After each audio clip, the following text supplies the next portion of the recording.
ตามหาแก่งกกอบาดนี้อยู่วังใดเนาะ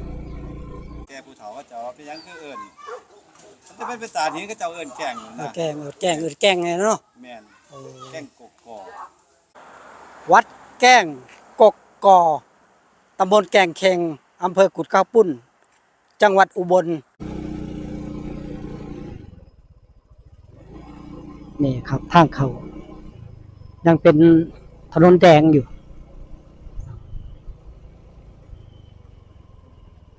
แถวนี้เป็นบริเวณเพื่อการอนุรักษ์เนาะวันสองข้างทางนี่เนาะนี่ครับถนน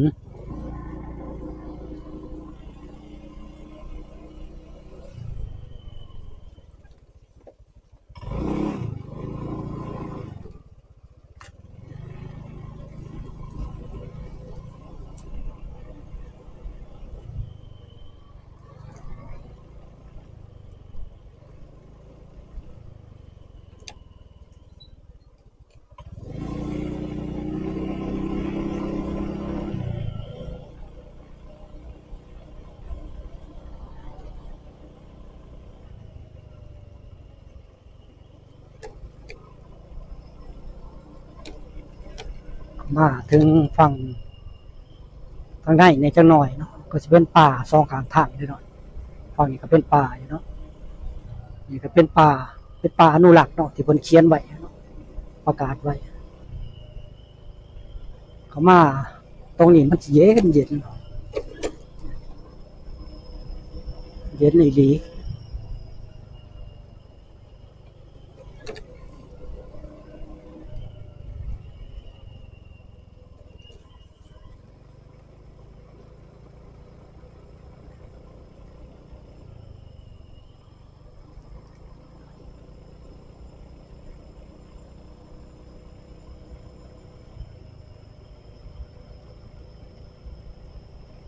เป็นตาเฮ็ดหลายเนาะแถวนี้แต่ว่าผ่านเข้ามาก็บ่เห็นชาวบ้านมาหาเห็ดเนาะหรือว่าเพิ่นหาไปแต่เช้าเนาะบ่ค่อยเห็น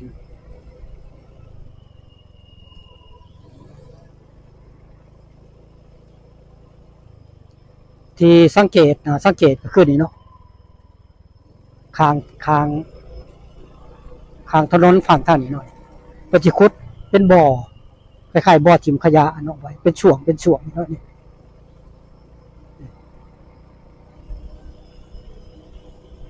ออกสิแปลกๆอยู่เนาะนี่บ่อขยะกับข้างถนนนี่เนาะ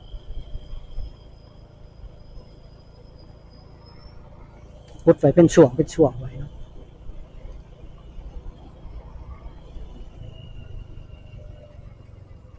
ป่าชุมชนเนาะป่าชุมชนเนี่ยครับเขามาตั้งแต่ปากทางเขามาถนนใหญ่เขามาเนาะ2050เขามาถึงนี่ก็ยังเป็นดินแดงอยู่เนาะยังเป็นถนนแดงอยู่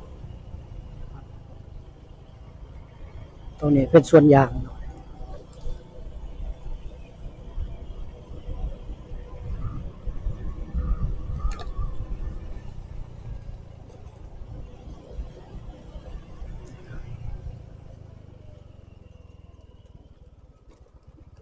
น่าจะถึงวัดแล้วเนาะ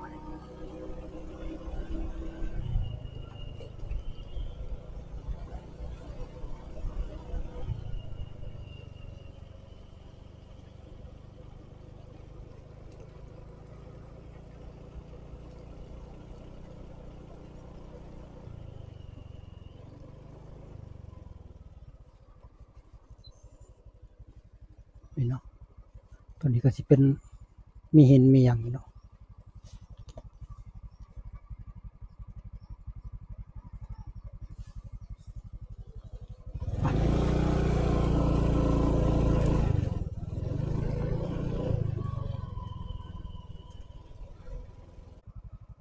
นี่เนาะประเทศสลาแต่ก่อนเนาะนั่งพักผ่อนเนาะโอ้คือสิเย็นดีเนาะแต่ว่าช่วงนี้มันพังแล้วเนาะเป็นประเทศใหม่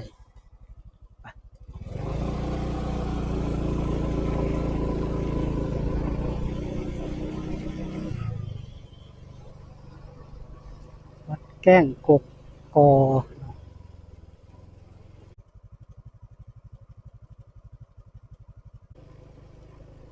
มาพ่อผ่านวัดมาแล้วก็จะมีทางคอนกรีตเนาะแต่ว่าสองข้างทางนี่ก็เป็นส่วนยางเนาะเริ่มเข้าหมู่บ้านหมดแล้วเนาะหมู่บ้านกกกอก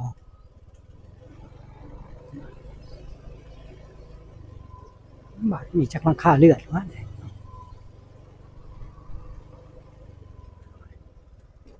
งัวเป็นหลายเนาะ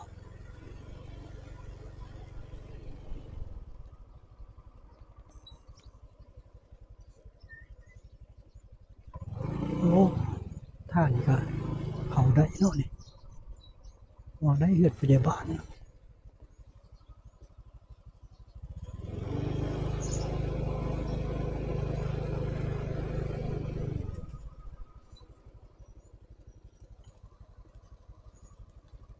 ใส่เฮือนพยาบาลเพิ่นเฮือนพยาบาลเพิ่นนี่บ่เพิ่นดูอยู่บ่เพิ่นอยู่สลากกำลังประชาคมมันอยู่สลาก อ๋อขอบคุณหลายๆครับ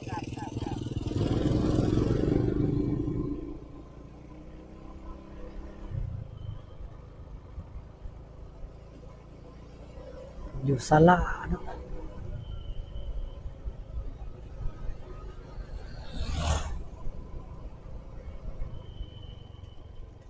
บ้านแก้งกกคอหมู่ที่6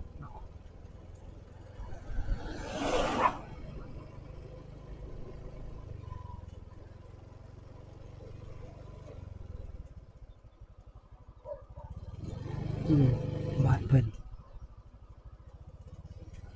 ไสสลาประชาคมเพิ่นอยู่ไสเนาะขออนุญาตเพิ่นจักหน่อยอ๋ออยู่นี่เนาะศาลาประชาคมเพิ่นอยู่นี่เพิ่นยังเฮ็ดเวียกอยู่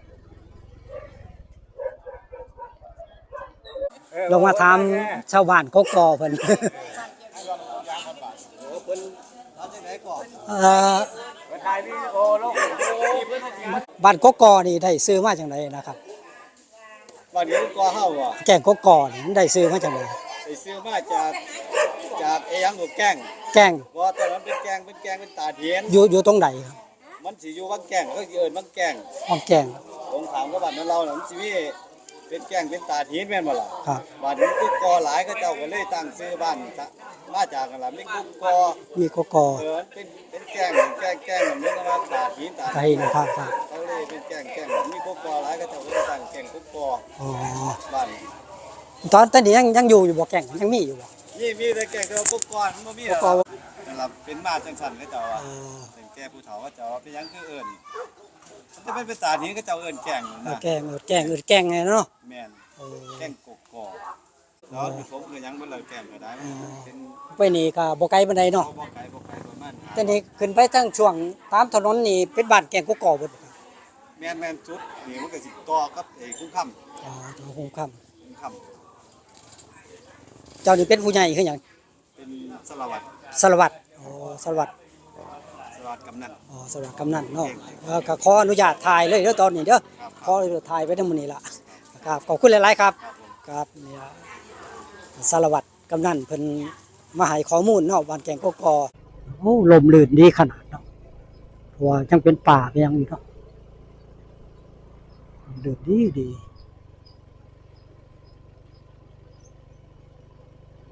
โอ้อากาศดี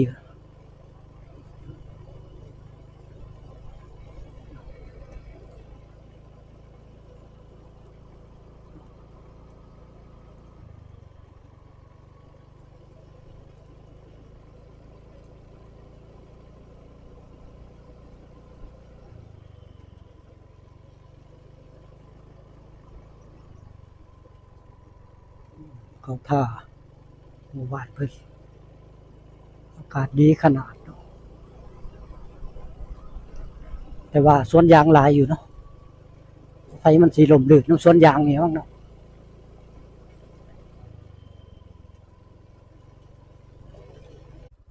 โทษครับถนนเส้นนี้มันไปออกใสออกคุ้มค่ำหมดต้นอ๋อ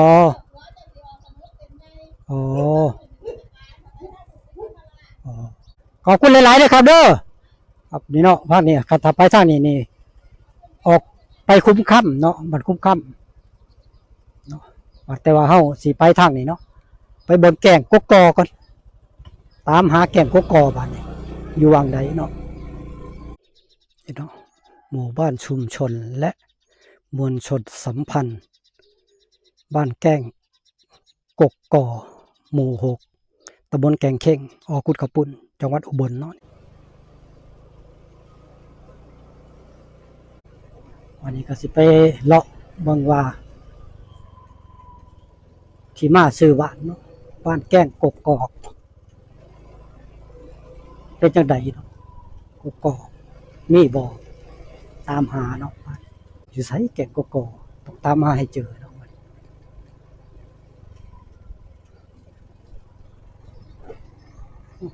เขียวงามเนาะ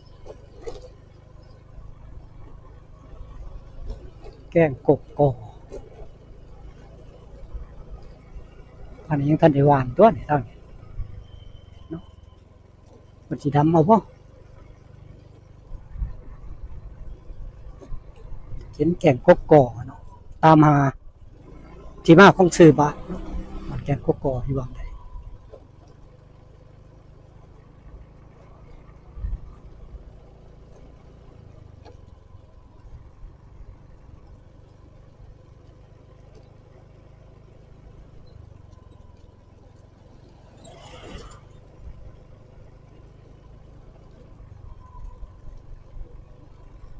หลังจากที่ดู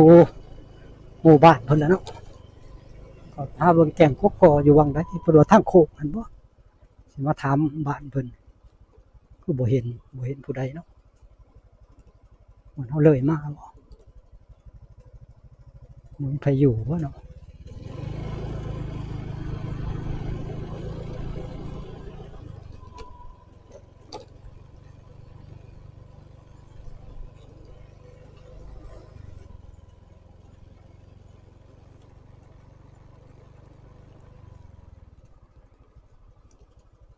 บ่เห็นไผดอก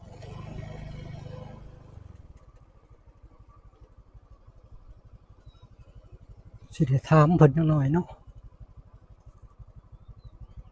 ไปไสเด้อ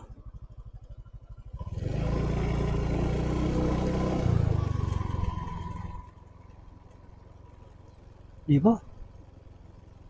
แก่งโอ้ยังอันนี้เฮ็ดลมมันไฟฟ้านี่เอาตินี่บ่แก่งกกอกนี่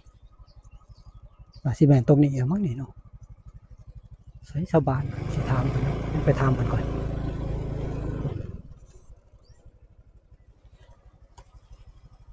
ไอ้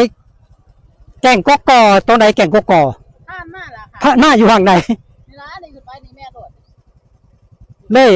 ลี้ยวนั่นบ่ ว่าขึ้นไปนี่เดี๋ยวแม่โดดน่ะไปฮอดอันหมู่บ้านแม่โดดอาจจะกูก่อน บ่แม่นบ้านนั่นที่ว่าเพิ่นว่าแก่งหั่นนะที่เป็นแก่งกกอกหั่น นั่นล่ะค่ะ โตแก่งเลยเด้ อ่า เพิ่นว่ามีแก่งมีหยังหั่นนะมีแก่งมีกกอกหั่นนะ บ่มีนะกูก่อมันก็เบิดไป บ่แต่ก่อนมัน ชาวบ้านเก็บก็พอแล้วล่ะค่ะ อ๋อขอบคุณหลายๆครับ นี่ก็มาแต่หันกัน อ๋อ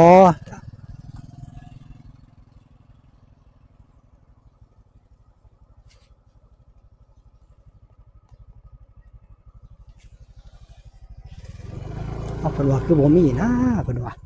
แก่งกกอกบ้านแก่งกกอกโตแก่งกกอกแถวนี้บ่มีแก่งมีหยังมี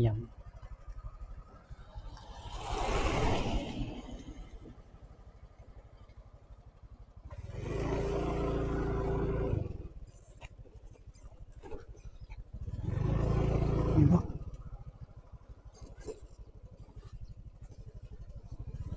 เป็นตาดเป็นหยังนี่บ้างอยู่ว่านี่เนาะแก่งกกอกนี่เนาะ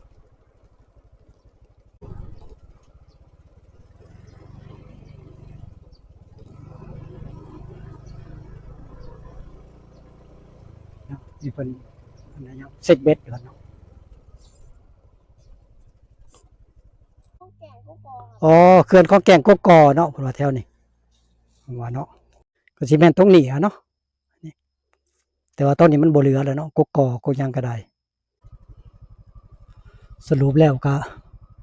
คือสิแม่นแถวนี้อะเนาะแก่งกกอแต่สมัยก่อนแถวนี้มันก็บ่ทันมีขั้นเขื่อนขั้นหยังเนาะกันน้ำใส่จังซี่แต่นะถามพ่อใหญ่นั่นก็สิออกมาเนาะเพิ่นว่าก็ลงมาทางนี้เนาะแต่ว่าเพิ่นว่ามันก็บ่เหลือแล้วเนาะ